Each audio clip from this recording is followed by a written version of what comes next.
Eastern Kentucky community remembering a teenager who died suddenly over the weekend.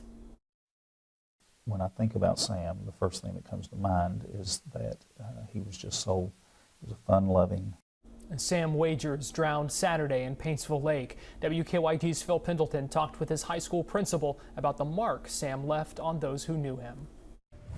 The hallways of Magoffin County High School may not seem as bright when students return this fall.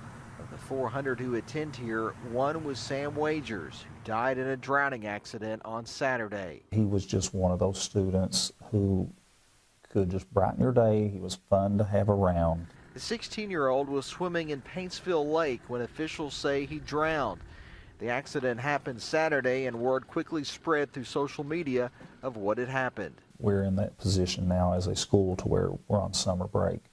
So that connectivity with our students is not there right now. We're not finding out news the way we would find out during a school year. Sam was called Sambo by his friends. The principal, Brian Conley, says he was fun-loving and had a bright future ahead of him. It's a message for all of us that those whom we love, those whom we care about, we need to make sure that that is conveyed regularly to those people. We don't know how long we may have. In 7 years, Magoffin County High School has dealt with student deaths about a half dozen times. Many of them were the result of accidents. It's always a fresh wound for us. There's always sadness, there's always shock, there's always heartbreak, and there's always the need to make sure we're caring for the people who need to be cared for. Despite schools typically closed for the summer, these doors will be open for whoever needs counselors to help them. In Magoffin County, Phil Pendleton,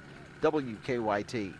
Funeral services are set for 1 p.m. Saturday at Ivyton Baptist Church.